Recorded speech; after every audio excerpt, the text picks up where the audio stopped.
Boa noite, pessoal, tudo bem? Começando aqui a live. Aguardar um pouquinho o pessoal começar a entrar.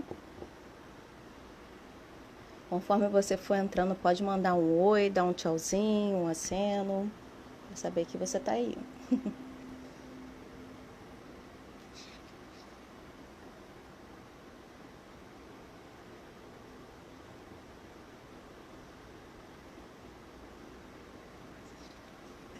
Boa noite para você que está entrando agora. Vamos ajudar a subir essa live. Envie para os seus contatos, coloque no seu history. Esperar o pessoal entrando. Falando aqui também com a Dani.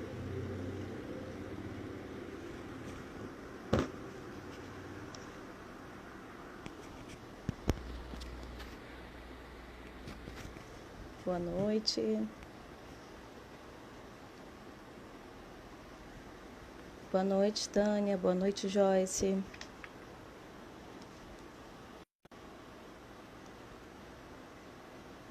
Peraí, deixa eu desativar isso aqui, senão vai ficar. Voltei.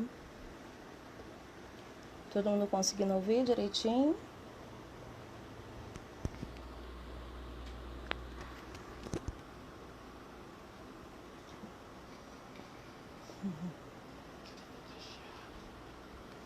Um chiado?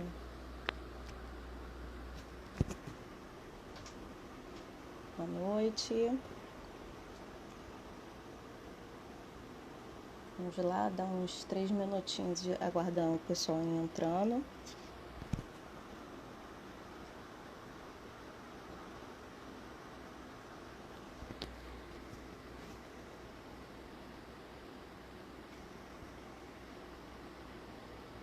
Boa noite, Bia.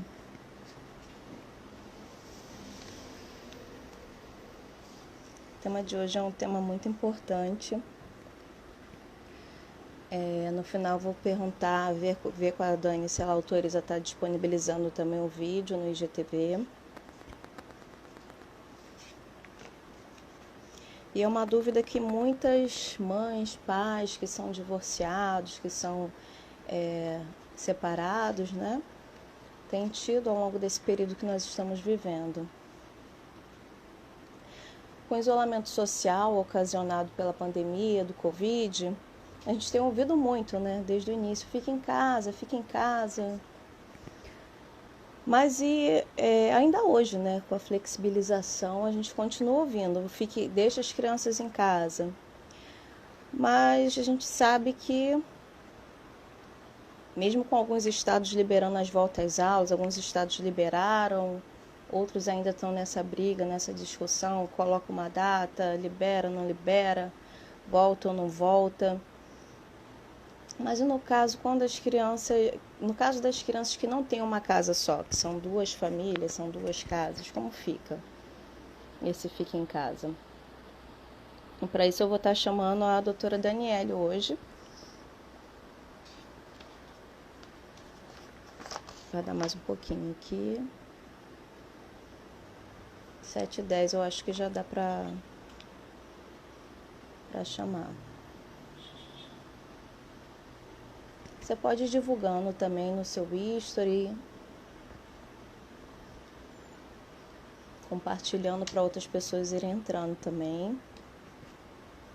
Quem tiver alguma pergunta também pode colocar a pergunta, que no final a doutora Daniele vai estar respondendo algumas perguntas.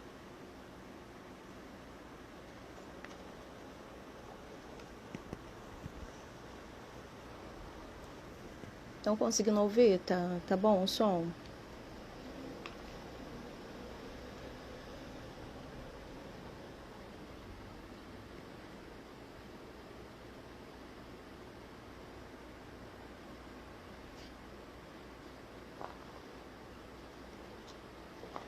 O tema que nós vamos tratar hoje, na verdade, são não só dilemas, como coloquei no título, mas também até embates que algumas famílias estão enfrentando.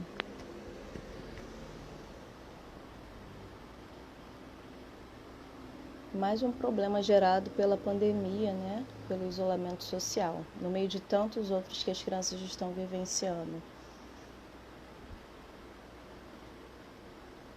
Acho que esse já é o da Dani. Deixa eu chamar aqui a Dani.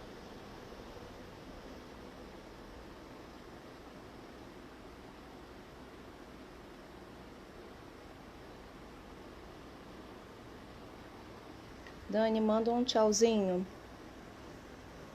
Se for você.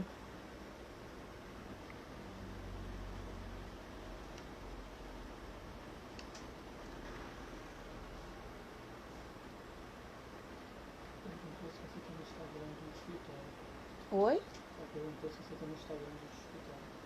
Não tá aparecendo, não? Pelo que não tá conseguindo te achar. Não, mas ela apareceu aqui pra mim.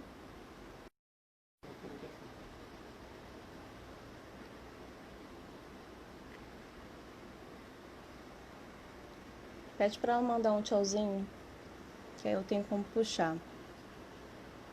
Agora sim. Agora vai.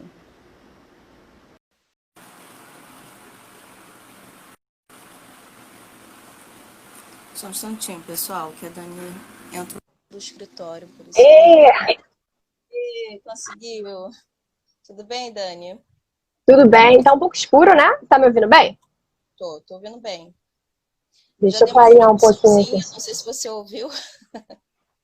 Eu tava enviando, só que não tava deixando publicar, não sei porquê, a mãozinha. Agora veio. Então, Aí eu falei, deixa eu enviar aqui. eu dei uma introduçãozinha, né, falando do Fica em Casa, que é o que a gente mais ouviu desde o início da pandemia. No entanto, a volta às aulas ainda não está normalizada. Em algumas cidades estão voltando, outras não voltam, outras liberam para voltar e depois cancela de novo. Mas aí, e esse Fica em Casa quando a família não tem uma família só, não tem uma casa só. A criança ela tem duas casas. Como fica essa situação? Aí, para esclarecer essas questões, né, eu vou apresentar a doutora Daniele Costa, advogada especialista em Direito das Famílias e Sucessões e em Direito Previdenciário. Explica como fica essa situação, Dani. Mudou alguma coisa na parte jurídica, especificamente para esse período da pandemia ou não? Continua a mesma coisa? Entendi.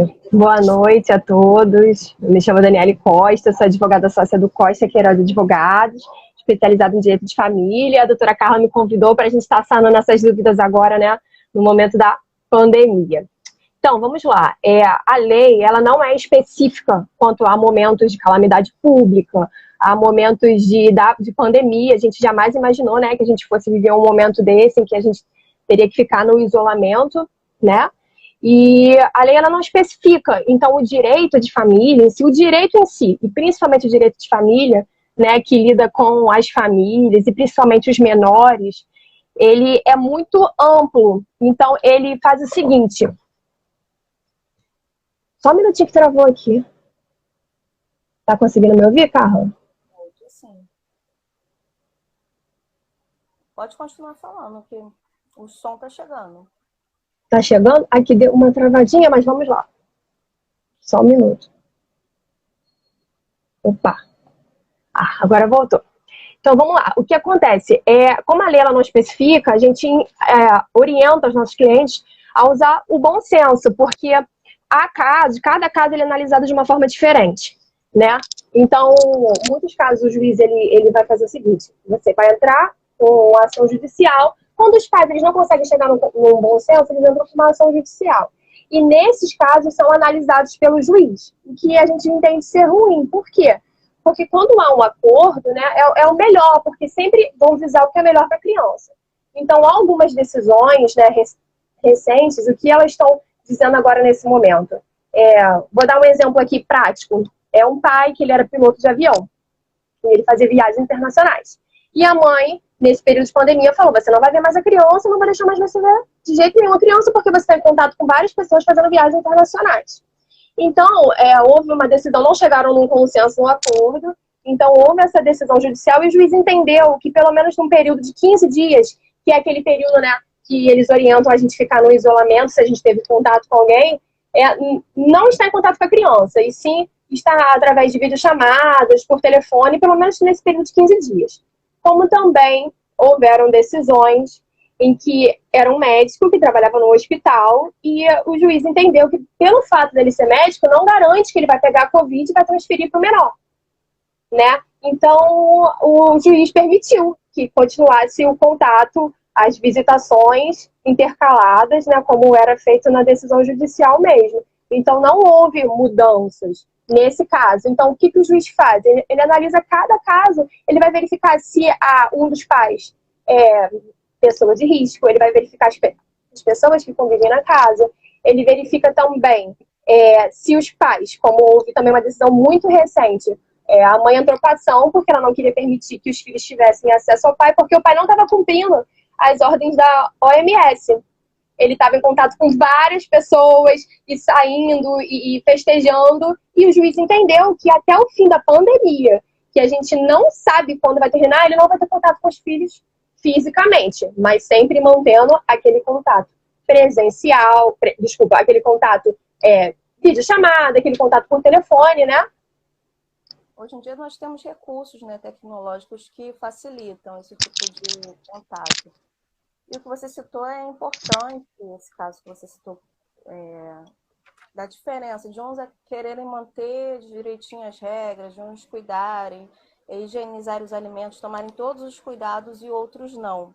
Foi casos até de divórcios ao longo dessa pandemia, muitos casos que houve de separações, mesmo porque um acreditava que tinha que manter, o outro acreditava que não, o outro continuou com a vida normal. E aí são casos bem difíceis, porque geralmente as pessoas é uma questão de convicção, de crença, cada um acredita numa coisa diferente. E aí o juiz analisa então cada caso.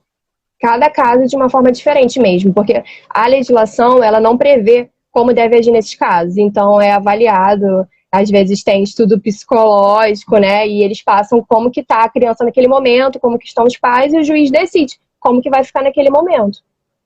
Eu também já vi casos, como você falou, que também foi avaliado o impacto psicológico da criança, que a criança estava sofrendo muito por estar afastado desse contato. Sim. Com o outro genitor. Então, isso é muito complicado. E uma coisa também que eu trouxe, né, para a gente debater é que o divórcio em si ele não precisa ser algo traumático para a criança. Se tudo for bem trabalhado, visando o bem-estar da criança, ele não precisa ser traumático. O que é traumático em si é a criança viver num lar exatamente se sentindo no meio de uma briga, no meio de uma disputa, no meio de uma guerra o tempo todo. Isso é muito traumático para a criança, porque tem famílias que às vezes se mantêm unidas. Não, a gente vai continuar porque se a gente se divorciar vai ser... vou esperar ele crescer para se separar, mas aí é briga constante, às vezes agressões, e isso traz um trauma muito pior do que a criança. São inúmeros casos que eu já atendi de pessoas, não só adolescentes, adultos mesmo, que carregavam uma raiva, uma revolta, por que minha mãe não se livrou? Por que meu pai não se separou? Por que viveu no meio daquela situação, aquele caos o tempo todo? Porque a criança ela precisa de um espaço sadio para se desenvolver. Então, independente do que você acredita, do que o outro gênito acredita, vocês assumiram uma responsabilidade ao gerar um novo ser, né? A trazer aquela vida para o mundo, e a responsabilidade é dos dois. Então, independente dos problemas que eles enfrentem, eles precisam chegar a um acordo, a um consenso, isso sem trazer a criança para o meio dessa briga.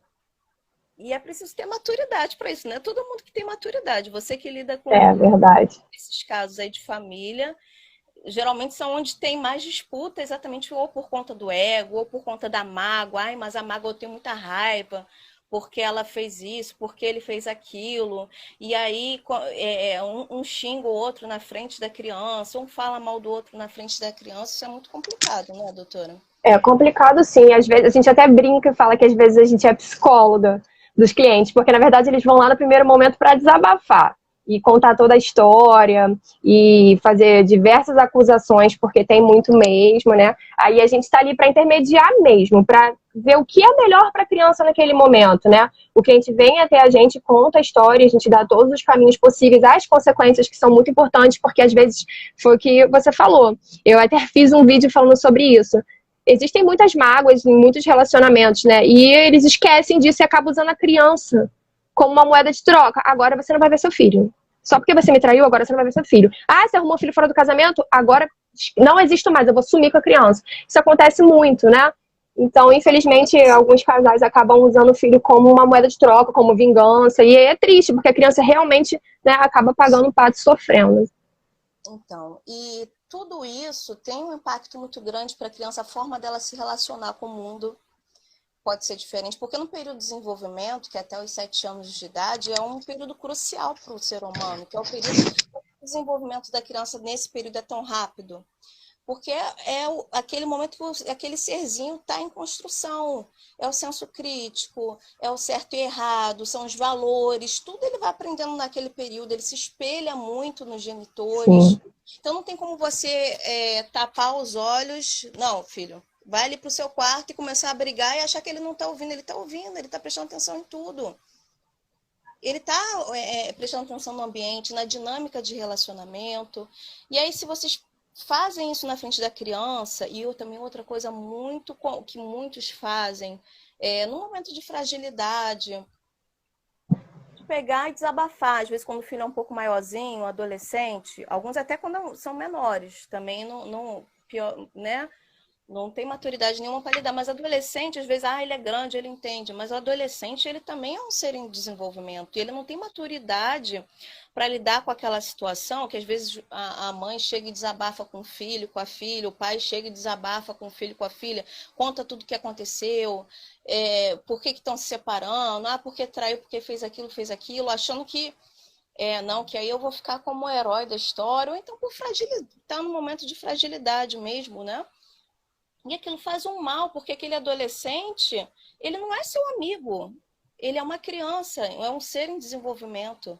Ele não tem que se sentir, ele se sente responsável por aquilo. Poxa, minha mãe continuou casada por minha causa, meu pai continuou casado por minha causa. Então, tem coisas que você não tem que pegar e chegar e contar para a criança, para o adolescente, desabafar com o adolescente. Não, procura fazer amizades. Vai procurar um tratamento para você, para tratar suas feridas. E não desabafar ali com ele, porque isso vai influenciar nos relacionamentos futuros, na forma que ele enxerga o mundo como um lugar hostil. Poxa, eu não posso confiar nem no meu pai, eu não posso confiar nem na minha mãe, em quem que eu vou confiar?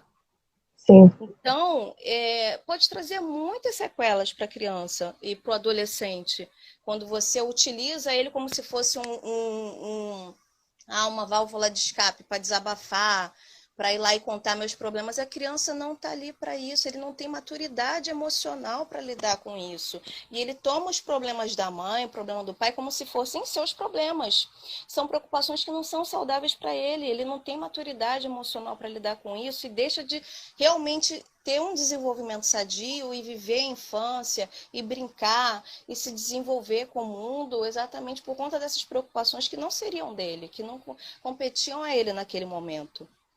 Uhum. Outra coisa também que eu acho importante, que é com relação ao abandono afetivo.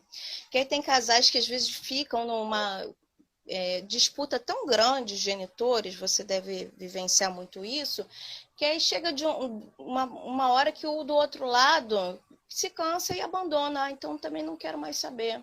Vou reconstruir minha vida em outro lugar e não quero mais saber. Porque eu só tenho dor de cabeça, porque a mãe desse menino me infernizou, porque o pai desse menino não presta. Tem mães que até projetam, mas ele parece muito com o pai. Já teve um caso da mãe porque queria arrumar doença no filho, não porque ele deve ser um psicopata, porque ele parece muito com o pai dele. E ela não entendia que ela estava projetando toda aquela raiva, toda aquela mágoa do relacionamento que não teve um final bacana, ela projetava naquela criança. E aí é um caso que, na verdade, ela buscava o tratamento para a criança, mas ela que precisava do tratamento para fechar aquelas feridas, para resolver aquelas coisas ficarem abertas. E aí cabe a cada Sim, você tocou nesse assunto, eu até lembrei de um caso interessante, né, que os pais acabam usando a criança para desabafar e para falar. O pai, ele tem a guarda de 2 filhos. Então, a mãe, ela entrou com uma ação oferecendo alimentos, que seria a pensão, né? A gente chama de alimentos. E ela pode oferecer o que ela achar conveniente. E se não ficar de acordo, se ambas as partes não estiverem de acordo, o juiz vai definir o que ele acha pertinente para aquelas duas crianças. Então, ela ofereceu, como são crianças que viviam num padrão de vida muito alto, e a escola das crianças é particular, né, até hoje, ela ofereceu, vamos fazer o seguinte, eu vou pagar todas as mensalidades das crianças, vou pagar a escola, uniforme e material. E quando você colocava na ponta do lápis, realmente dava um valor bem alto. E ela ofereceu isso no processo. O pai tomou conhecimento e falou com as crianças. Porque as crianças chegaram para a mãe e falaram assim, mamãe, uma é criança, literalmente, e a outra é uma pré-adolescente. A gente não vive só de escola, não. A gente não come escola, a gente não se veste escola. E aí eu fiquei assim, intrigada. Eu falei, caramba, então eu acredito que o pai realmente deve ter feito algum tipo de comentário, porque uma criança daquela idade e um pré-adolescente fala justamente que estava num processo, e esses processos são processos sigilosos, né? Então, assim, realmente acaba acontecendo isso mesmo, os pais acabam fazendo isso. Você na parte da questão da alienação parental, que é quando um genitor meio que tenta jogar aquela criança contra o outro genitor. Não é isso? Isso acontece bastante. Assim, acho que você vai saber dizer melhor, né, se realmente é uma alienação parental, mas a gente, pelo pouco que a gente tem conhecimento, né, a gente acredita que é sim a alienação parental, e isso a gente vê o tempo inteiro. Às vezes as pessoas acabam cometendo alienação parental e nem faz por mal, nem sabe. Como, por exemplo, às vezes mãe, pai, fica com mágoa e fala, olha, seu pai nem veio te buscar no colégio. Olha, você viu? Ele viajou e nem te chamou. Ligou no seu aniversário? Te ofereceu alguma festa? Porque pro outro filho dele, ele ofereceu uma festa. Teve festa pra você. Então, assim, às vezes, os pais, não só pais, como os avós também podem cometer alienação parental, irmãos, enfim, né?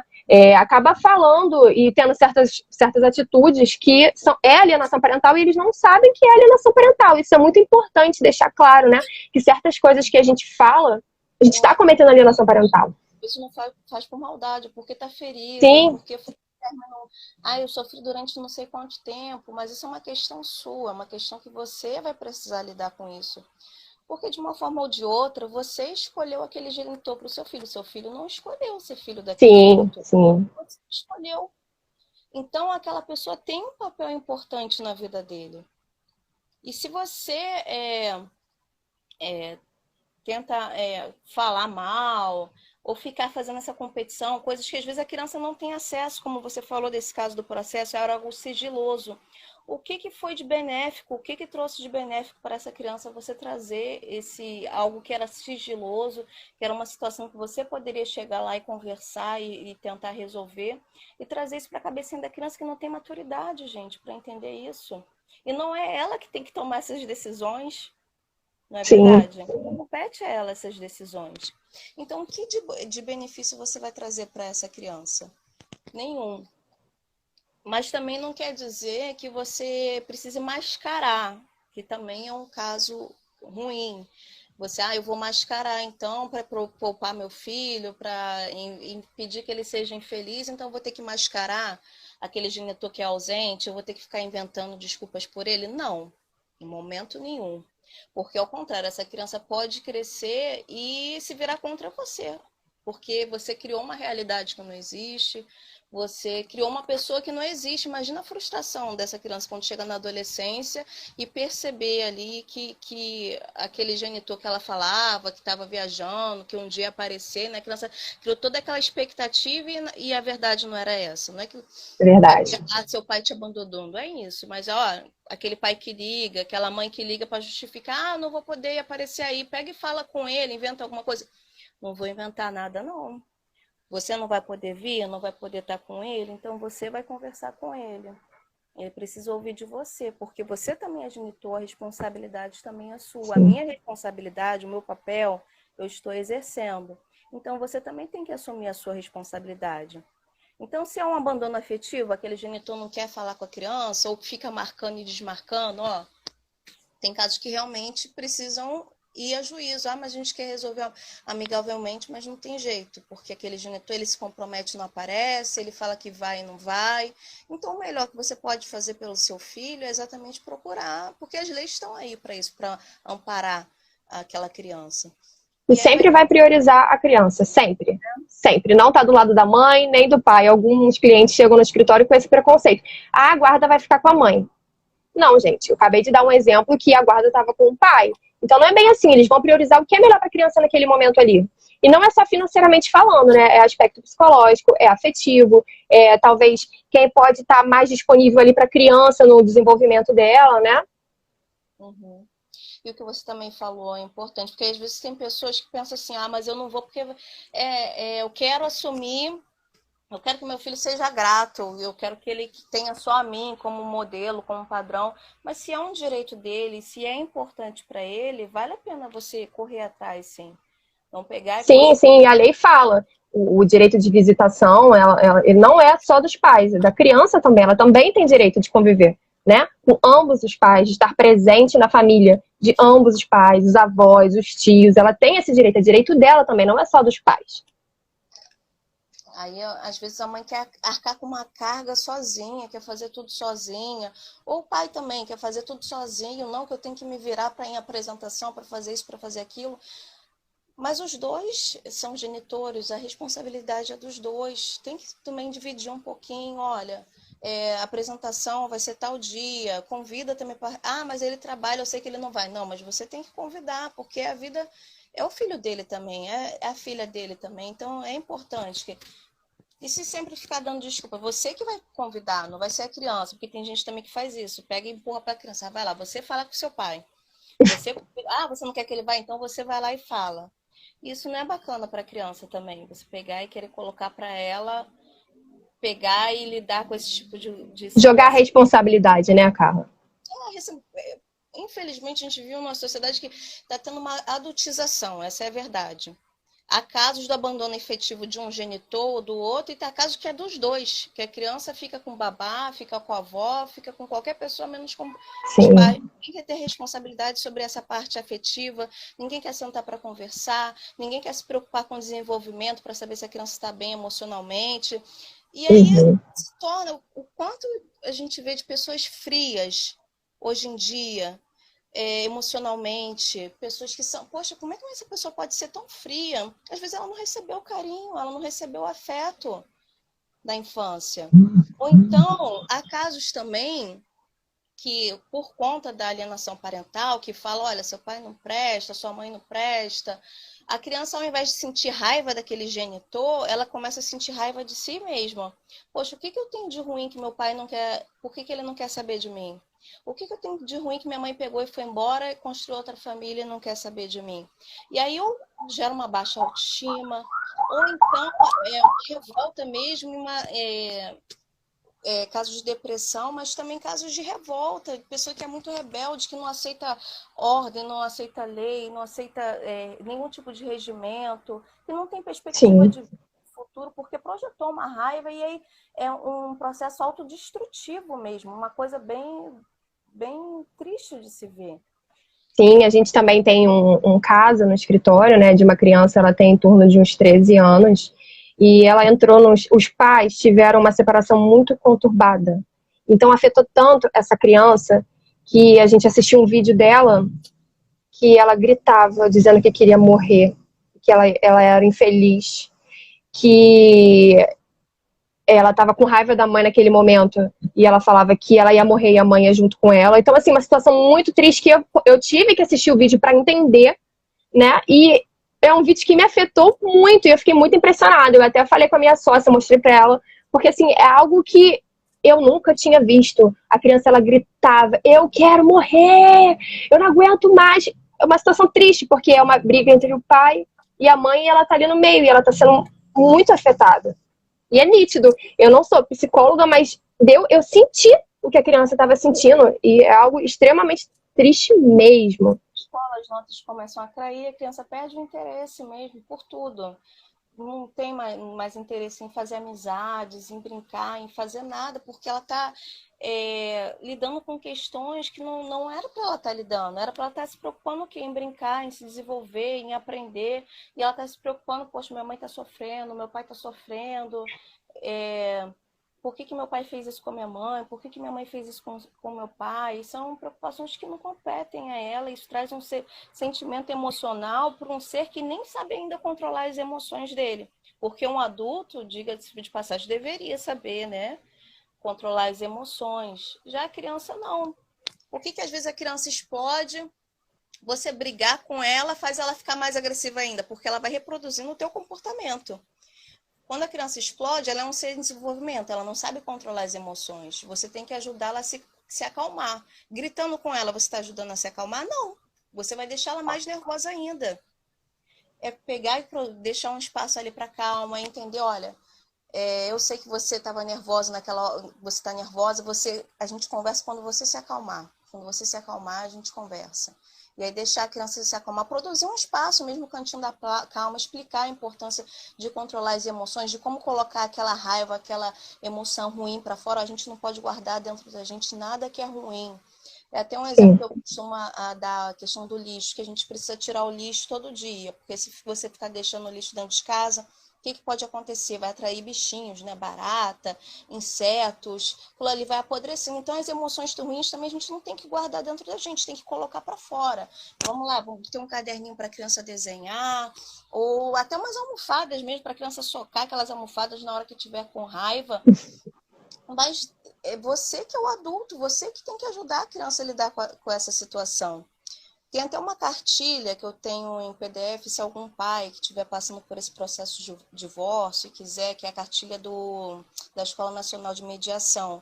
Eu posso passar para vocês também em PDF, que ajuda nesse processo de início, para entender como é melhor para lidar, porque não é o tema central, né, da nossa live, essa questão como os pais devem se comportar. Mas essa cartilha explica bem como fazer esse processo de transição, como conversar com a criança, tudo direitinho, tem um passo a passo nessa cartilha. Depois, se algum pai, alguma mãe estiver interessado, eu posso passar.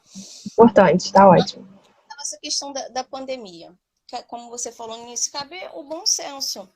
Se eu Sempre. sei que eu estou num lugar de risco, como essa questão do médico, eu tenho muitos colegas médicos e enfermeiros que até preferiram deixar com a avó, deixar com o pai e falar, poxa, eu vou estar ali me arriscando todo dia, estar lidando com pessoas que podem estar infectadas, não tem como saber de imediato se eu me infectei ou não. Você não muda de cor para saber se infectou. Sim.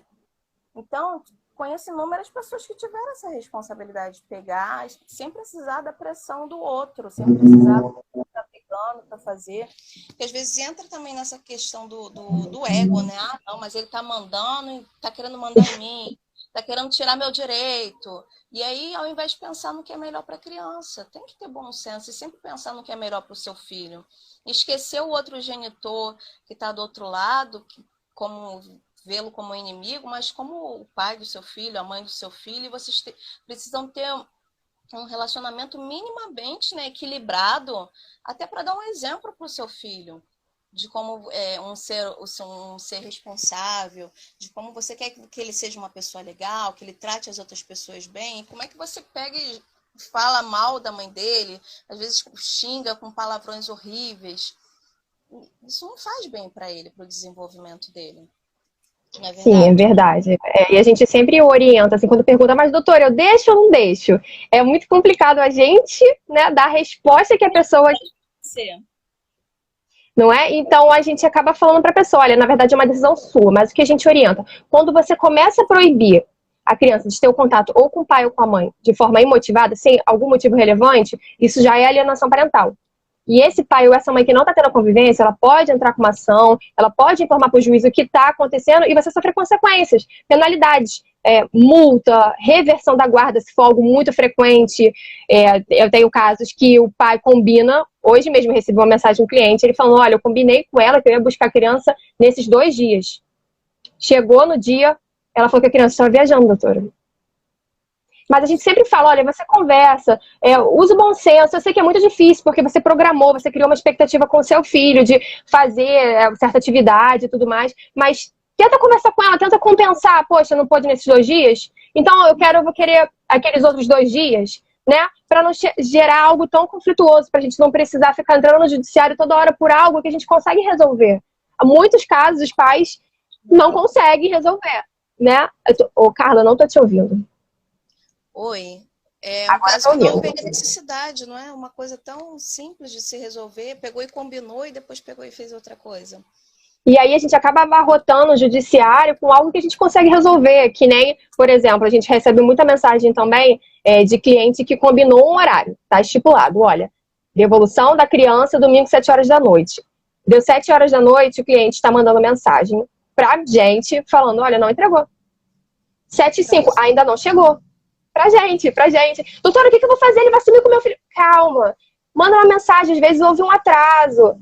Às vezes o pai tá mandando uma mensagem, uma mãe falando se pode entregar na manhã seguinte porque ele não pode entregar à noite. Isso acontece. Tem uma regra, tem um acordo ali, que ou feito entre as partes ou judicial.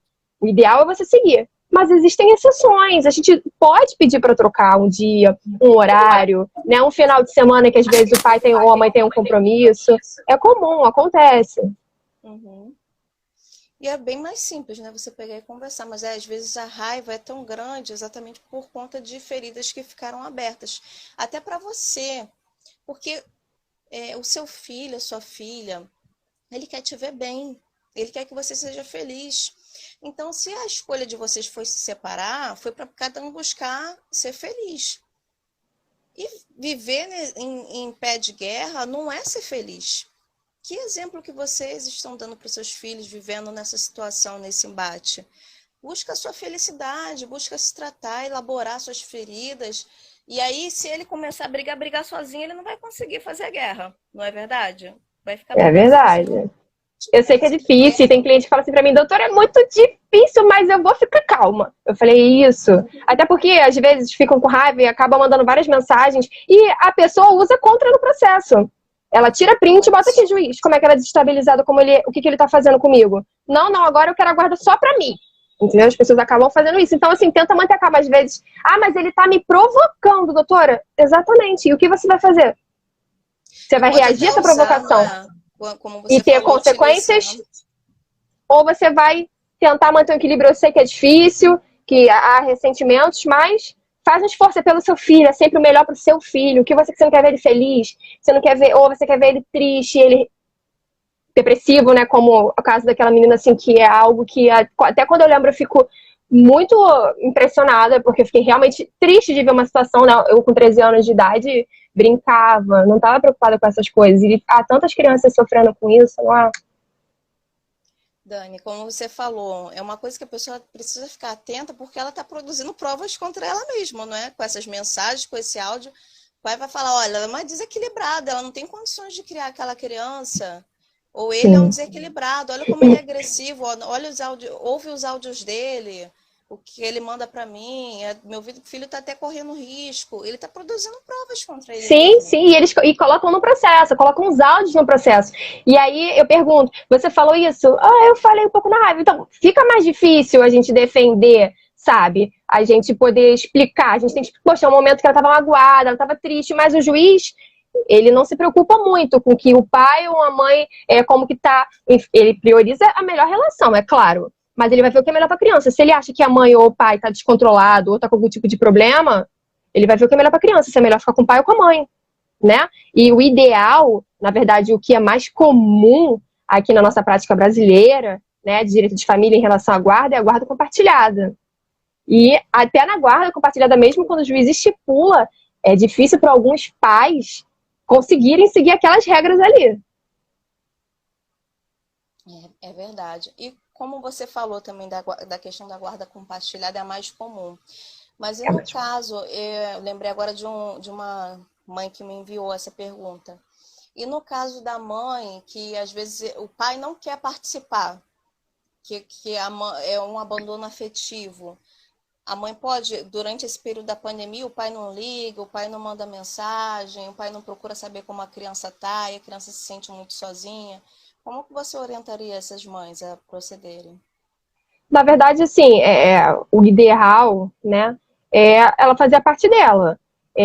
Fazer com que o filho faça uma videochamada para o pai, no caso, se for a mãe, né, tentar aproximar os dois, porque ela está fazendo a parte dela, porque ela quer o melhor pro filho dela. Mas se vê que de fato, porque existem vários casos, né? Eu recebo vários casos no escritório que a mãe fala, ele nem vem pegar, ele nem se importa, e eu quero entrar com uma ação para obrigar ele. Você não vai conseguir obrigar a pessoa a fazer algo que ela não queira. O juiz não vai obrigar ele a fazer.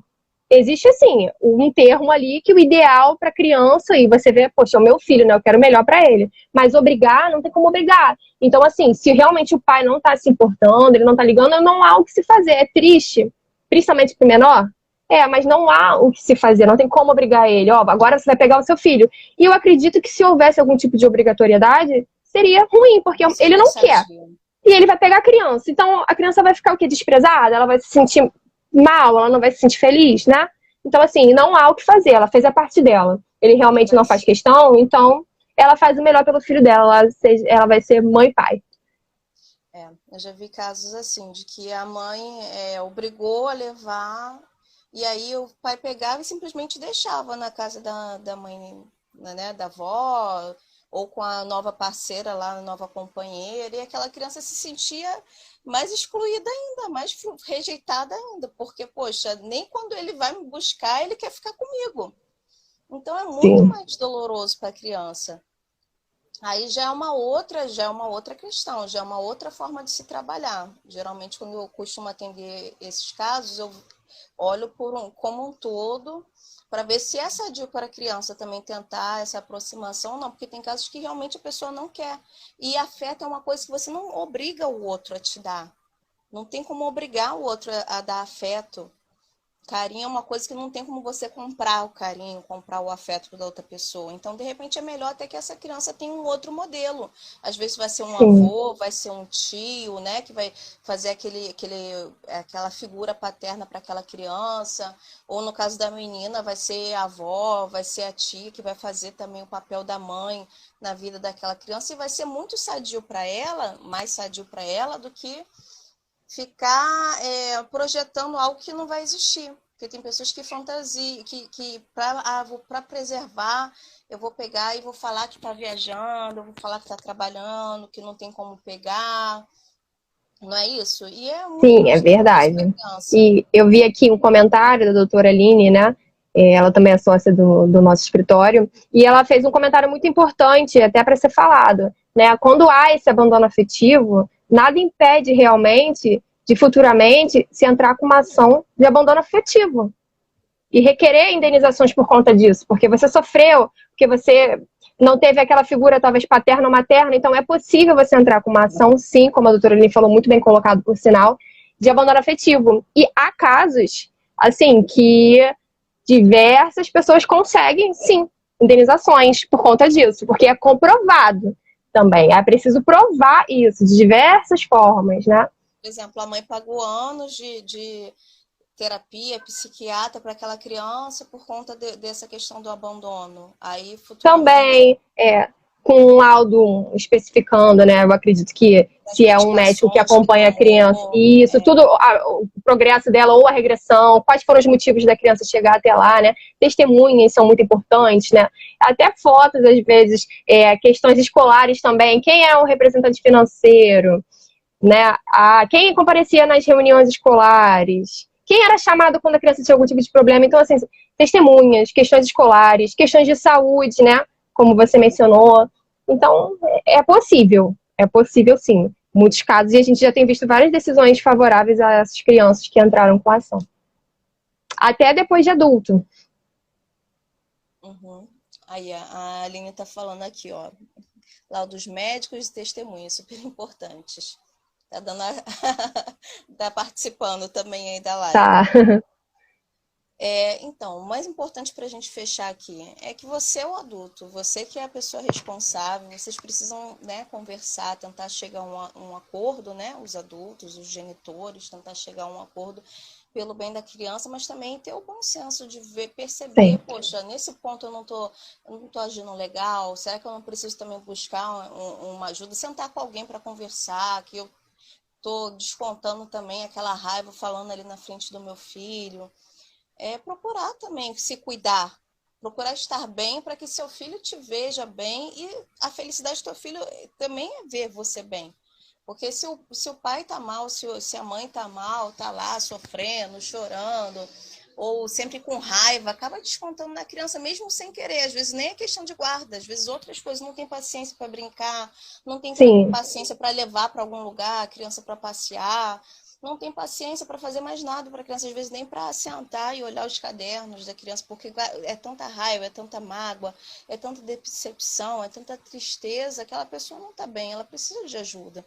E cabe até aos familiares, se você é familiar de alguém que está passando por essa situação, é identificar quando essa pessoa não está bem e amparar ali, dar um suporte. Porque tem muitas pessoas que desenvolvem também depressão depois de uma ruptura mal resolvida, mal superada, mal elaborada, que não foi fechada ali dentro dela. Às vezes passa a vida toda na esperança de voltar com aquele genitor, não consegue buscar a própria felicidade e o filho fica ali escorado. Tem essa sensação também de propriedade. Não é, Aline? Como se o filho fosse uma propriedade minha que eu não quero dividir com ninguém, um brinquedo que é meu. E não é isso, ele é um ser também. Ele não é uma propriedade sua. Sim, como eu expliquei, né? Ele também tem direito. O direito não é só dos pais, são dos filhos também. Uhum. E essa parte do não encobrir erros dos outros genitores também falei. E a questão da mágoa, de não alimentar. A mágoa é um sentimento muito ruim. Quando você traz a mágoa, a raiva, desesperança, frustração, são sentimentos muito ruins que vão certamente prejudicar o desenvolvimento do seu filho, que às vezes tem pais que só cobram, tem que tirar boas notas, tem que fazer tal coisa, fazer outra coisa, mas não procura amparar, ver como que aquele filho está emocionalmente, precisa conversar, você precisa de ajuda em alguma coisa, sentar e perguntar, olha, como está bem, ver se ele está elaborando bem aquela situação, que às vezes a criança começa a se fechar, falar que está tudo bem, porque a mãe já está passando por tanta coisa, o pai já está passando por tanta coisa, que ele se cala. Então, identificar também quando a criança, não só quando a criança é explosiva, com raiva, que quebra tudo, que é mais fácil de identificar, mas também quando a criança se fecha, quando ela fica muito calada, que ela também pode estar escondendo algo, e é muito pior, porque quando a criança bota para fora, ela está demonstrando que ela não está bem e as pessoas ajudam. E quando ela vai guardando, às vezes passa desapercebido e só vai vir à tona quando é na adolescência. Uma depressão quando já está num nível já muito alarmante. Sim. E Dani, para a gente finalizar, você falou que tem uns vídeos também, não é? Que você explica essa parte da alienação parental.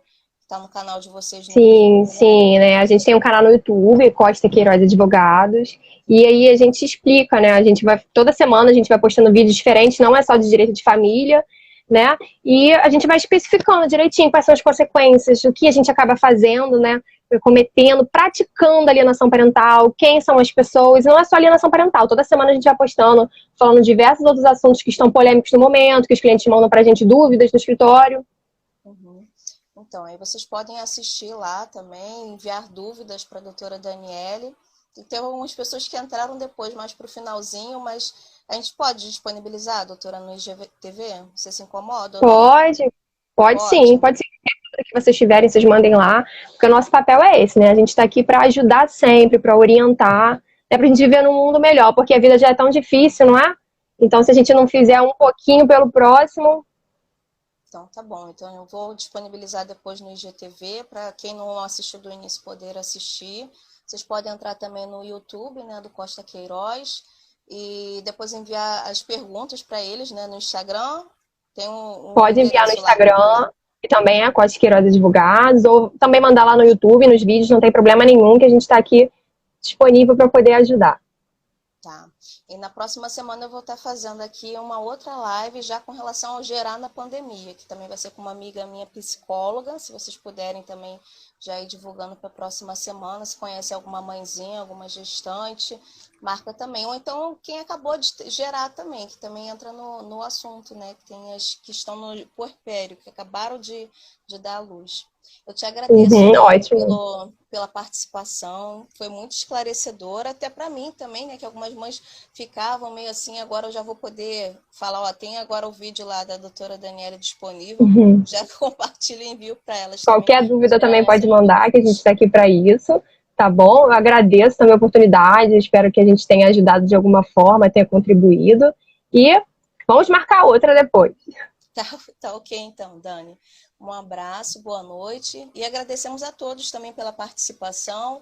Quem não assistiu do início vai ficar disponível no IGTV, é só assistir depois, compartilhar também, para que outras pessoas possam também tirarem as dúvidas e saber mais a respeito do tema. Tá bom? Boa noite para Tchau, vocês. tchau, boa Até a noite, um próxima. abraço. Tchau, Dani.